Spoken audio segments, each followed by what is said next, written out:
everyone. Welcome back to the Minute Women podcast. My name is Grace. And I'm Linnea. And it's Friday. It's Friday. Well, it's Wednesday for everybody Wednesday else. for you. Wednesday for you, but big TGI Friday feelings. Vibes here in the studio.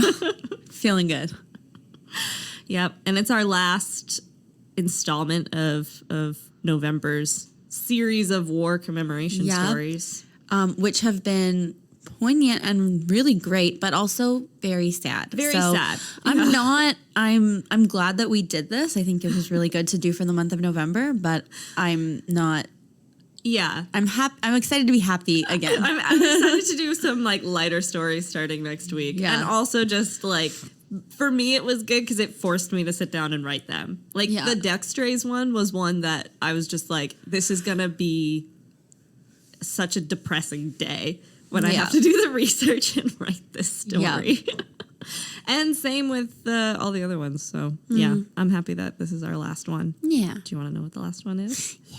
This one's for you, buddy. Okay. Because you have requested it numerous times throughout this month and also outside of that month. We are doing Osborn in Hong Kong, which is a great heritage. So the guy who plays the dude who jumps on the grenade and dies, his name's like Ted Dykstra or something. So his name is Ted Dykstra. Yes. And he's been in a plethora of films, as we have come to realize. A plethora of things. He's been in Neptune. He's been in Neptune, like he's been in Neptune Theater here in Halifax.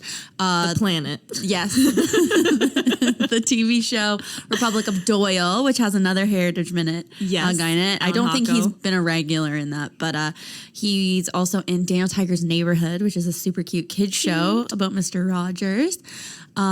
He's been in the Shattered City. He was in the Shattered City miniseries, which is what I was there with me. He was in it with me. He was your co-star. He was my co-star. But so he's got a very Canadian, seemingly wholesome film and stage career. Yeah, I wonder where he's like based out of now. Because if he did Neptune for so long, he must have been based out of Halifax for a good chunk of his career. A good chunk of his career, but I don't know where he is now. Wherever you are, Ted. Yeah, if you're listening, Ted, we'd love to hear from you. We'd love to hear from you. We love your Heritage Minute. Yeah. It's a very epic one. It's very in the vein of like Andy Minarski. It's also very much those 2005 Heritage Minutes. I think this is an older one, actually. Oh, is I it? think it's a 90s one. Oh, wow. Yeah. Okay. Maybe not. I'm not sure. But it's like essentially a bunch of Canadian soldiers who were part of the Battle of Hong Kong in World War II. And they are fighting and resisting against a Japanese advance. And the Japanese are throwing grenades in the building. And they're like catching them and throwing them back. But then there is a grenade that they can't throw back. And so John Robert Osborn, he sacrifices his life by putting his helmet down on the grenade. And he was the first Canadian to receive the Victorian Cross for the Second World War. Because he blows. Because he sacrifices his life. It doesn't go well for him. But he does save the rest of his life. That's what I remember as a kid, though, watching this Heritage Minute. I was just like, it's like when you're watching, and then it's just like you sit in front of the TV with like your mouth open, and you're like, Mom. And they're so violent, and it's just intercut with other TV shows that are just like wholesome. And it's like randomly a man dying in front of you. I'm just trying to watch Degrassi. Actually, I'd say Degrassi is the most violent Canadian TV show. It's possible. It's possible. There's a lot of trauma, that's for sure. Yeah, a lot of emotional It's definitely traumatic. Yeah. Glee Degrassi. and like all those other shows are just standing on the shoulders of Degrassi. That really set the bar for what you could put teenagers through. It's so true. It's so true. Degrassi did it first in a lot of ways, that's for sure. I think if we do another should have been a minute segment, I think you should just kind of devote your time to breaking down Degrassi. I'll need a PowerPoint visual. I was going to say I will need a visual. Family trees, the genealogy of it. Yeah, it's a lot. But back to Ted. As John Robert Osborn. John Robert Osborn. So that's who he is. That's who we're talking about. Yes. Not Ted. Not his, you know. Ted in real life. But I feel like he did him justice portraying him. It definitely stands out. It is one that personally, I never really considered, but when I tell other people about this podcast or we have people on, it is one that people are like, oh, the Osborn in Hong Kong. Yeah, Osborn. I was like, oh, yeah, it's I do remember that one. It's also, a violent death, which isn't. Yeah, it's it's visceral. It is, Visceral. Yeah. So what brought him there? I never think of World War II as being in Hong Kong, and that's probably my lack of historical knowledge, but... Yeah, it's the Pacific theater of World War II is less of Canada's participation, but it's our earliest participation. Okay. Because, as we'll get into, there's a lot of resistance and hesitation after the First World War to send men overseas anywhere. Yeah. And Hong Kong winds up being the first time Canadian soldiers are deployed for action. So hence he's the first Victoria Cross recipient of the Second World War for the Canadians because it happened so early on. Right. But I think it definitely gets overlooked in Canada's military history. A lot of people want to focus on the Western Front of the Second World War. Yeah. And it's a little bit more, I don't know if the word is glamorous, but it's romanticized a lot more. Definitely romanticized, definitely overemphasized. Like if you talk about World War II, it all hinges on things happening in Eastern Europe and in Russia. Yeah. But I'd say that morally, you have a lot of really interesting things that come out of the Pacific theater. That's where you have these racial tensions that you don't see in other theaters. You have the use of atomic weapons for the first time.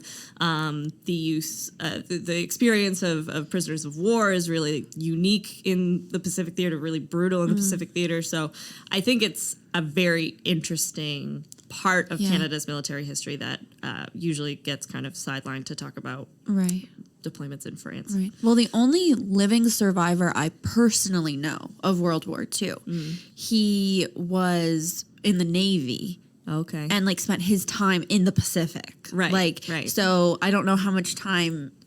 I just know from talking to him, they didn't spend a lot of time on land. It was like a sea battle. Was he on an aircraft carrier? But yes, so he was on an aircraft carrier, and he became a commander, I think, but was very, very young when he started.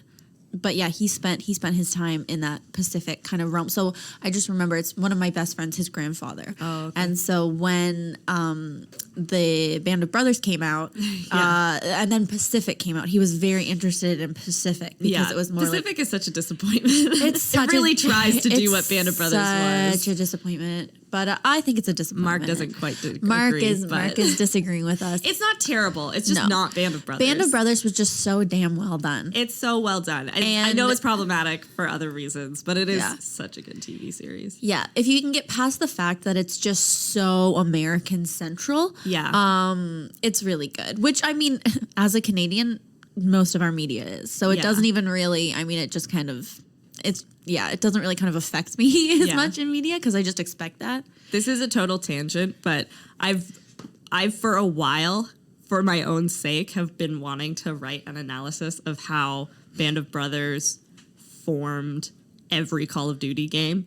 Like every Call of Duty or World War II game, the way in which the perspective that they use in the gameplay and the perspective of the cutscenes is Band of Brothers. I think without Band of Brothers, the entire media of war games would be completely different. Really? Yeah. That's my I don't know pitch. Video games enough to be able to recognize that, or have you even seen that? Having been a spectator of a lot of them growing with up brothers? House of Boys, I was just because I would watch them play games, and then I didn't watch Band of Brothers until maybe 2 or 3 years ago. Okay. And I was like, oh, this is it. This is where it comes from. Yeah. It's this.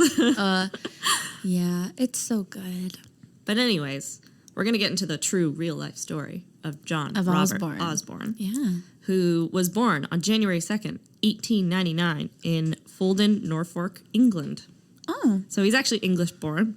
At 14, he dropped out of school and joined the Royal Naval Division during the First World War, serving as an infantryman on the Western Front in 1918. So he's also a veteran of the First World War. Shoot. He's not young. No, he was deployed. But yeah, for the First World War, he's extremely young. He's deployed as soon as he's 18. Right. And Yeah, so after the war in 1920, John immigrated to Canada. Okay. So he acquired a farm in Saskatchewan and farmed it for 2 years before deciding to move to Winnipeg, where he worked as a general laborer. Oh. John got married in 1926 and had 5 children during the Great Depression years. Woof. What a young adulthood. Nothing to do but bang out some babies. Bang out some babies during the Great Depression. You turn 18, your first experience as an adult is serving on the Western Front. Yeah. And then you go to Canada where you get a farm. That doesn't pan out. You get married, and then you have 5 children during the worst economic crisis in history. Did the farm not pan out, or was he just not feeling it? It didn't really specify, but I would guess that he had never farmed before. Right, and that's hard. So, it sounds like he just didn't have a lot of experience farming and was just like, I can do that. And then he couldn't do that. So he left. And then he just worked as a laborer. Big yawn. Am I boring you? No. In 1933, Osborn joined the Winnipeg Grenadiers, a militia infantry battalion. So he's also serving in the military as well. Shit. So Canada entered the Second World War against Germany in 1939, but the Canadian Army saw very little action during the early years of the conflict. Canada's military was small and unprepared for war. Furthermore, the country was still shell-shocked from the immense loss of life caused by the First World War. So there's not a lot of popular support for sending people overseas. Yeah. Fair. Granted. Prime Minister William Lyle Mackenzie King was cautious about committing soldiers to battle, especially sending large numbers of soldiers overseas, which might require conscription and reignite the conscription debate between French and English Canadians. Yeah. I think that should be a Heritage Minute, actually. For sure. The conscription I don't think debate. William Lyon Mackenzie King, which that's a name, by the way. I know. It's like, fuck JFK. Yeah. We got 4 names. William Lyon and Lion. Lion. Like, that's cool. I know. It's not even like Lyle or something. No, it's Lion, which is cool. But yeah, he doesn't have a Heritage Minute. He deserves something. He is I think he's, other than John A. Macdonald, our longest serving prime minister, I think. That sounds about right. Due to the Second World War, there was like emergency measures. Yeah, much like with Winston Churchill in England being brought back. Yeah, so I think they're very contemporaries. I think Mackenzie King is our Churchill in some ways. Yeah? Yeah. They kind of look similar. I was just going to say. Maybe I'm just all I know is that they've both got jowls. Like jowls in World War II. Yeah. So during the early years of World War II, Canada largely participated in the war effort in non-military fashions, such as making armaments, growing food, and training air crews under the new British Commonwealth Air Training Plan. So that's Andy Minarski, is like all that Air Force stuff very early on. Andy. It's also funny because, like, as far as Andys go, I know one Andy in real life who's so sweet. We curl with. Yeah. Such a nice guy. And then there's like Andy from Toy Story. Lovely guy from what I've seen. Great kid. In 4 installments. And then there's Andy Minarski. Name your kids Andy if you want a good one. My thesis advisor for my undergrad was an Andy. Was he nice? Absolutely. He's like one of my favorite professors. And he still writes me like letters of recommendation and stuff. He's case in point. Wonderful guy. Case in point. Case in point. Andy, good name. Good people. It goes on the good list. Yeah. Canada's only military action before 1941 had been the Royal Canadian Navy's participation in the Battle of the Atlantic and the few Canadian airmen who had assisted in the Battle of Britain. So Canada joins the war effort in a military fashion pretty late, but the war is waging elsewhere in the world. Okay. Japan, for example, had been waging war in China since 1937, but it had avoided open hostilities against the West. By 1940, the British were fighting for survival against Germany. They realized that defending Hong Kong would be virtually impossible if the colony and other Asian possessions were attacked by Japan. So Britain recognizes that they're throwing everything into the Western front, and they really need some colonial powers or Commonwealth powers to take charge in the Pacific. I do remember from IB history Japan being quite monumental in World War II, at least for a portion. Like Japan and Russia, and there's a lot of war propaganda with a lot of images Yeah, about Japan and Russia and their involvement. Yeah, like when we say World War I spans from 1939 to 1945, it really ignores the fact that Japan had been conquering basically the entire South Pacific for like the decade leading up to that. That's crazy. So they're fighting against Russia. They're taking over other colonial possessions. A lot of China is being conquered by Japan during this period of time. Now, Japan's small. Japan is pretty small as just a compared landmass. to Russia. Yeah. But is their population very dense? They have a pretty high population. Okay. Yeah, and they also just have, I mean, I'm not an expert on Japan by any means, but they have this like disclaimer. I don't know anything, but they have a very militant culture. Yeah. And so when, like, there are stories of soldiers in the Second World War fighting for Japan that they're so obsessed with the cult of the emperor that when they are told that to surrender because the war is over, they think it's Western propaganda. Like there's a guy who lived on an island near Japan. I think it was in Papua New Guinea, and he was like killing people on this island for Japan into like the 60s. Oh, yeah. So like I do know a little bit about that. Yeah. Just about how and how after well, I guess that's World War II. But especially like the Vietnam War. Mm-hmm. Like people didn't know the Vietnam War was over. Yeah, for a long time. Like there were people for years who like were still fighting like in the jungle, like not knowing that the war was done, which is so sad. Oh, and so like heartbreaking. Just like. But this guy in particular, like they told him multiple times. They would drop newspapers with like headlines like "War is over," and he was just like propaganda. Like it's just so convinced that your country can't fall. That's so. And if they would never surrender because you'd rather kill yourself than surrender. Like that's the culture. So.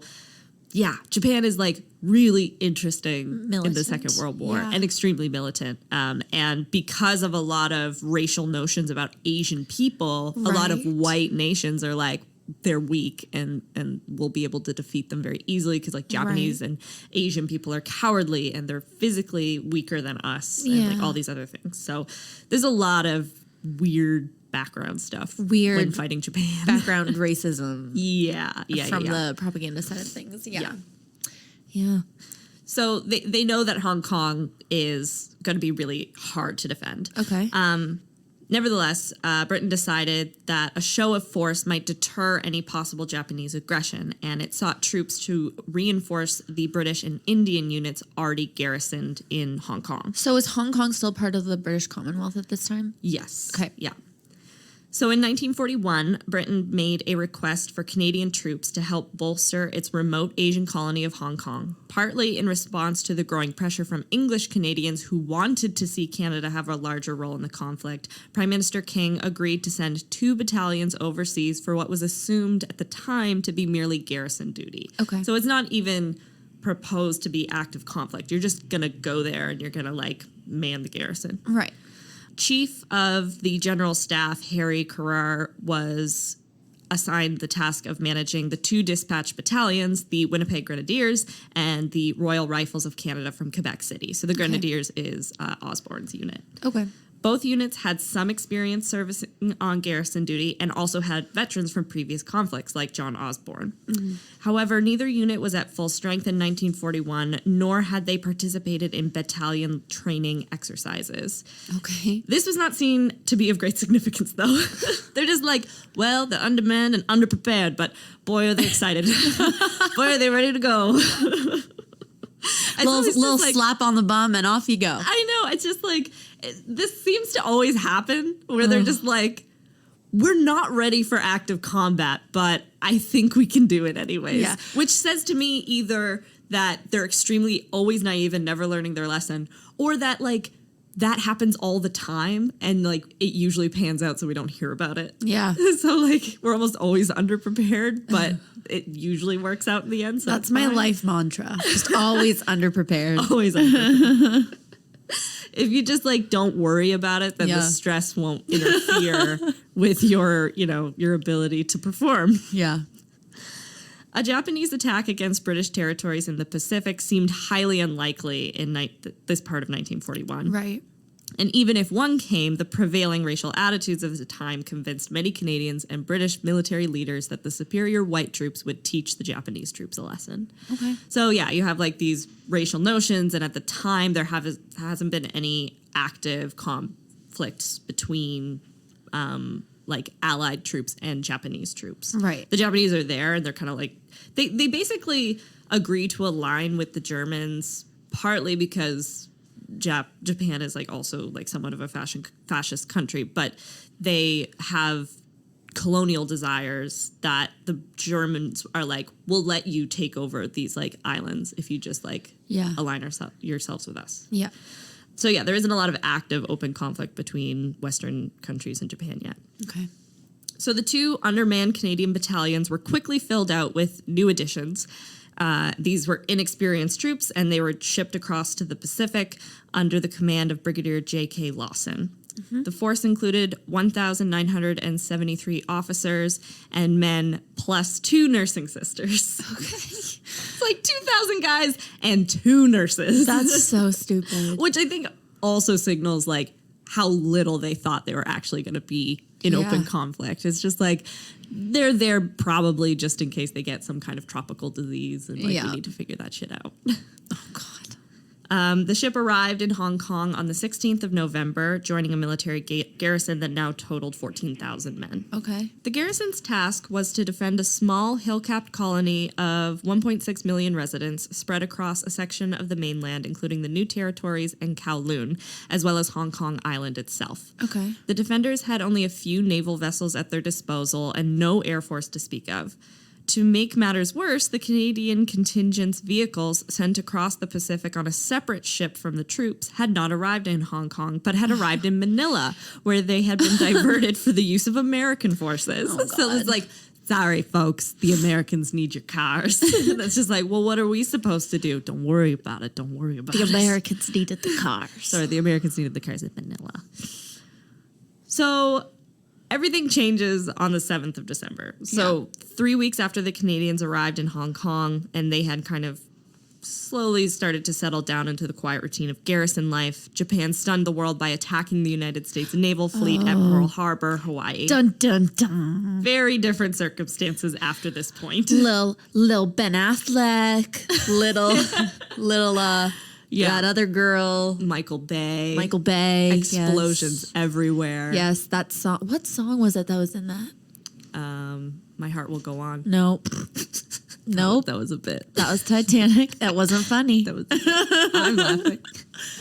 So after the Pearl Harbor attacks, suddenly the whole Pacific theater, once an afterthought in the early years of the Second World War, was now at the very forefront of the conflict. And America's pissed. And America is like, now it's my problem. Yeah. Have you ever seen that? Like, it's an old Robot Chicken skit, and it's basically World War II if every country was like a kid in the second grade class. Yes, I have seen that. It's so funny. It's one of my favorite things, and it's just like little Hitler, and the teacher's like, sorry, Hitler, you can't have more than one desk. And he's like, but I wanted a Polish child's desk too.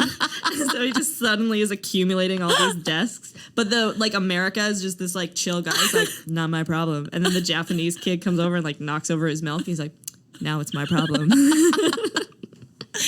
That's where we're at. We're at now it's my problem. Yeah, I get that. So the Battle of Hong Kong begins the day after Pearl Harbor. So it goes from the 8th of December to the 25th of December, 1941. Merry Christmas. Merry Christmas, guys. Happy birthday, Jesus. Yeah.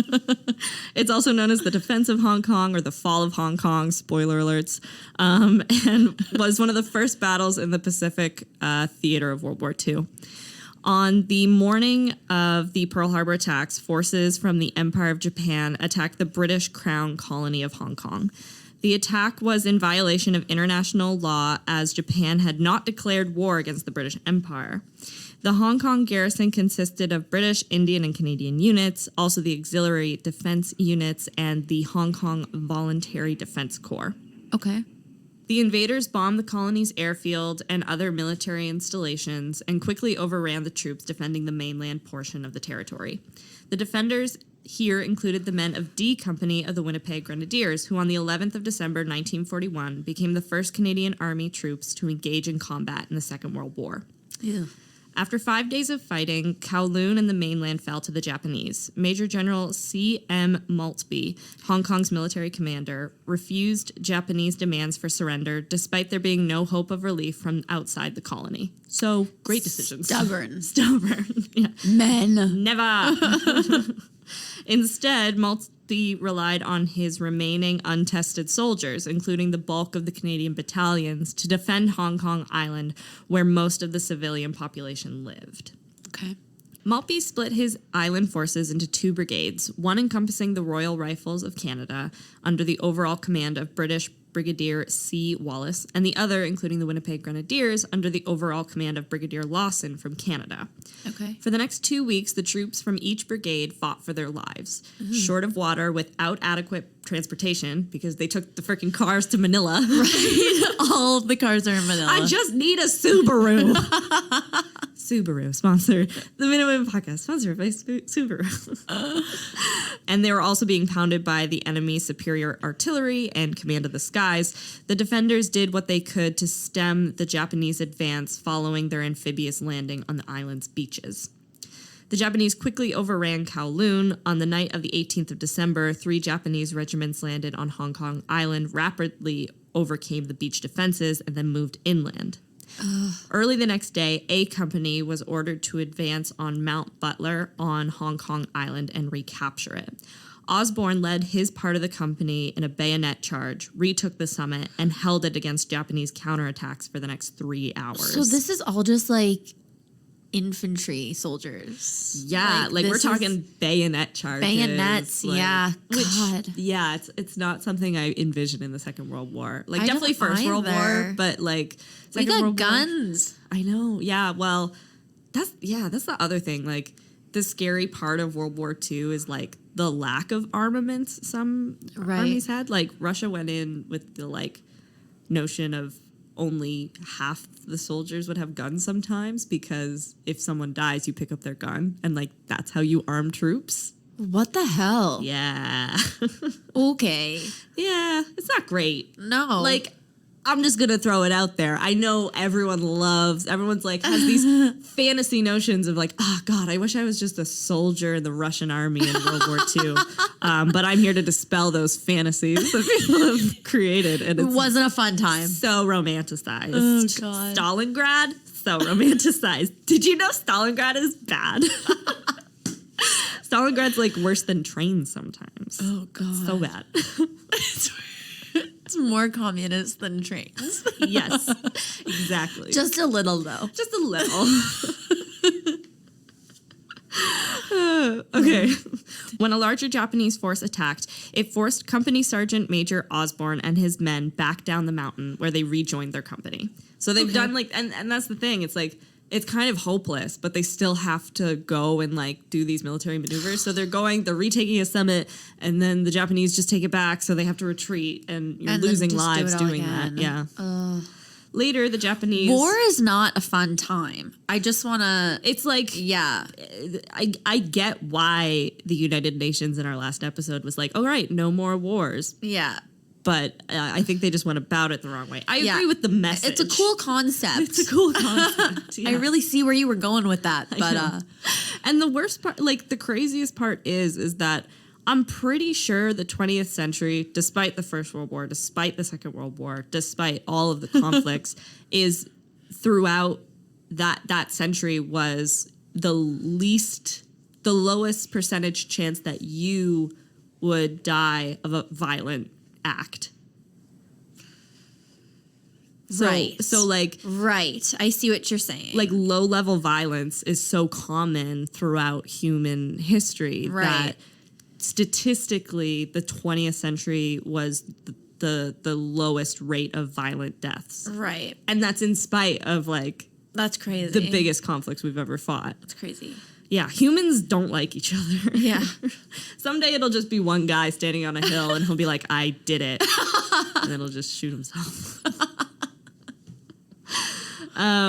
So later the Japanese surrounded the company, then sheltering in a little depression.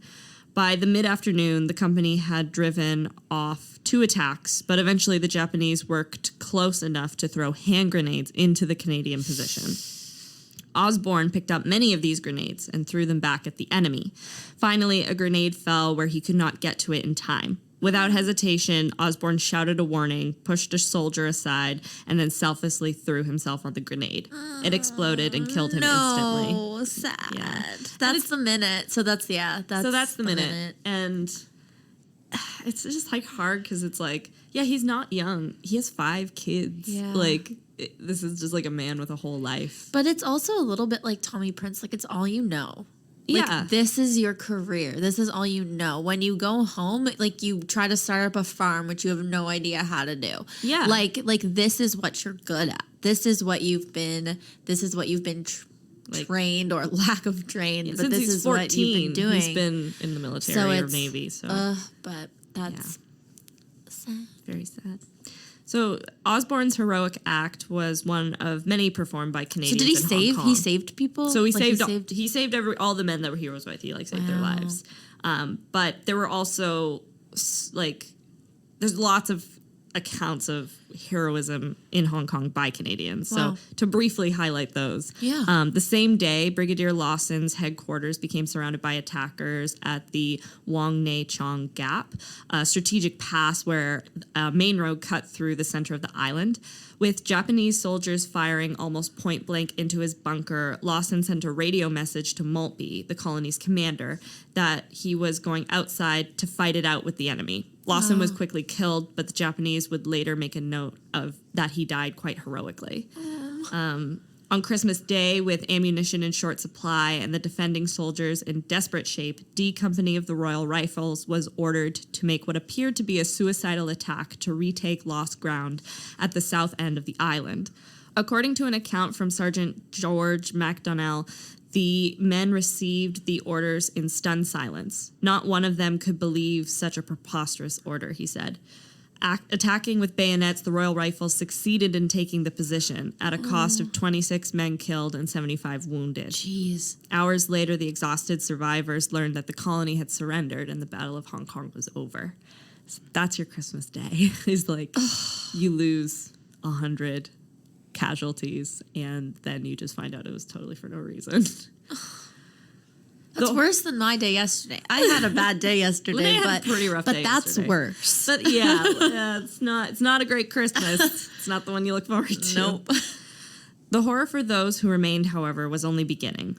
Although some Japanese units behaved with discipline after the battle, others carried out a campaign of terror, bayoneting wounded Allied soldiers in hospitals, killing and raping nurses, and mutilating some prisoners. What the hell? The Japanese are notorious for really, really brutal treatment of prisoners of war. Wow. So not that I think Senator McCain was a political hero, but when he was a downed pilot, and I believe he was captured. That was Korea, sorry, but it's similar situation of the treatment of POWs is absolutely appalling. Well, the movie Unbroken is World War II, I believe. Yeah. And that's that guy who was in that. He passed away in 2012.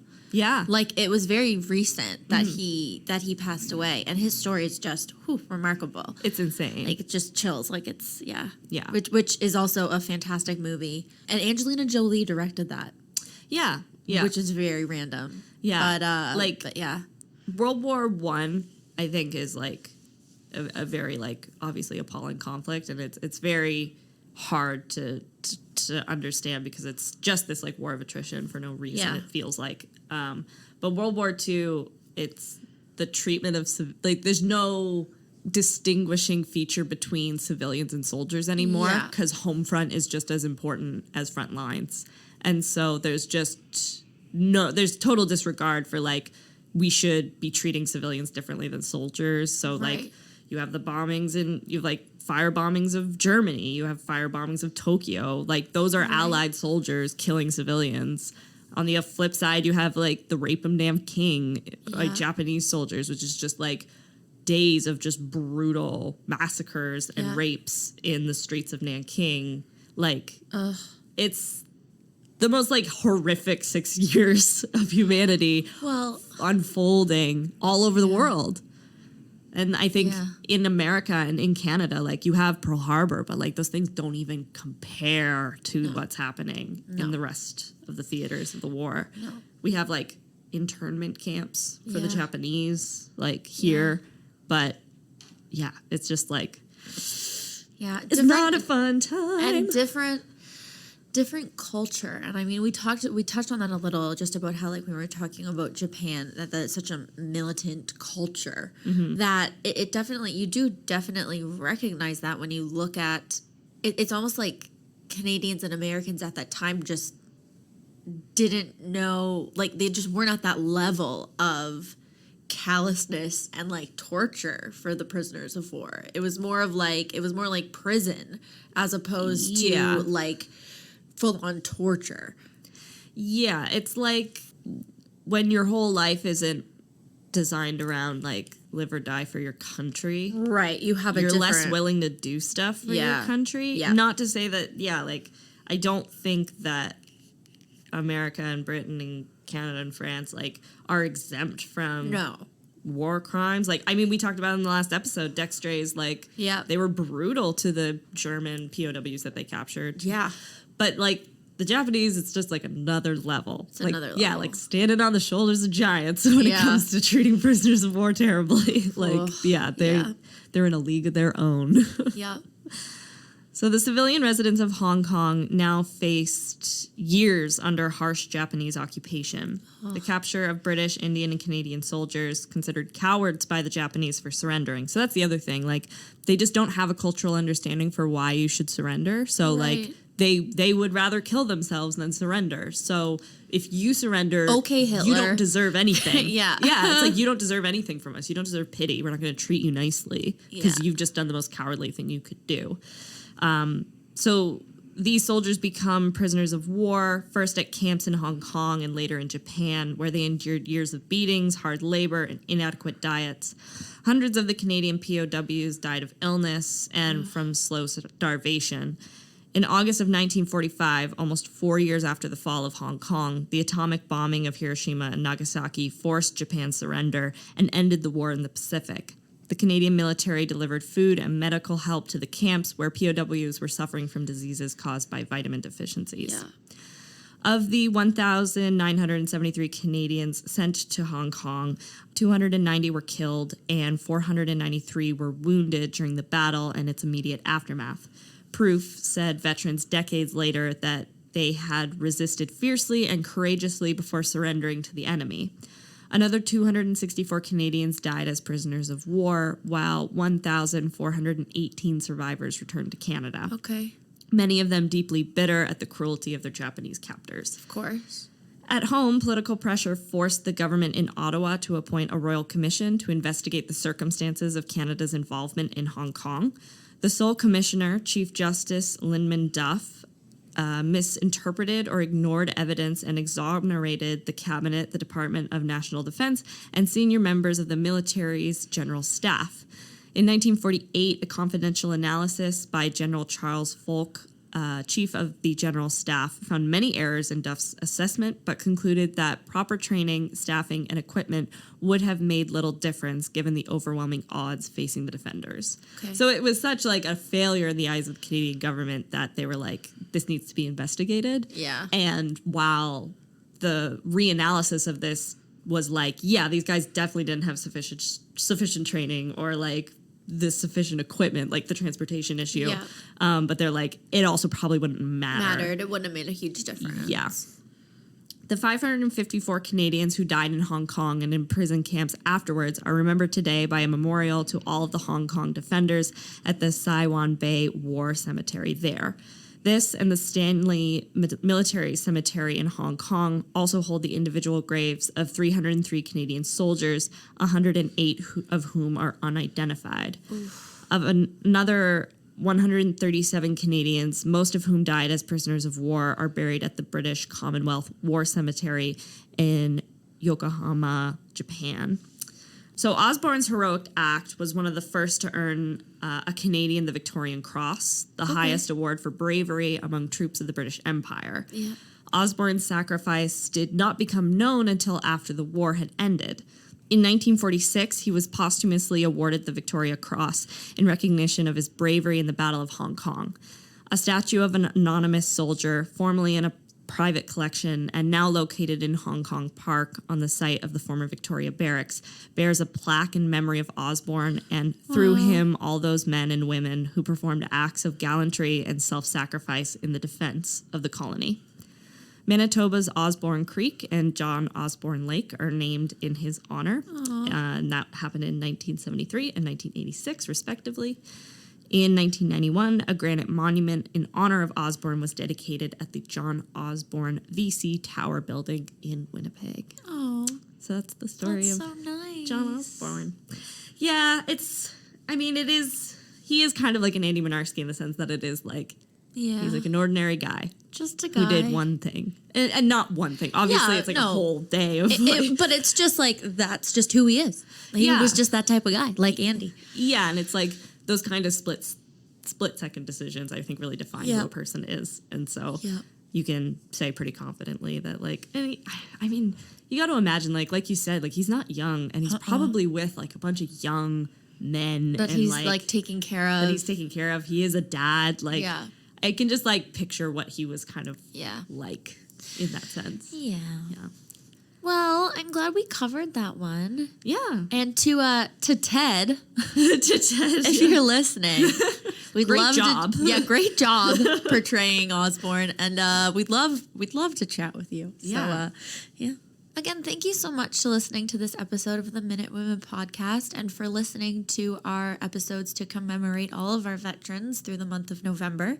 We appreciate it so much. For those of you who aren't following us on our social media channels, what are you doing? We're on Instagram at Minute Women Podcast and Facebook at the same name. And then we are on Twitter as The Minute Women.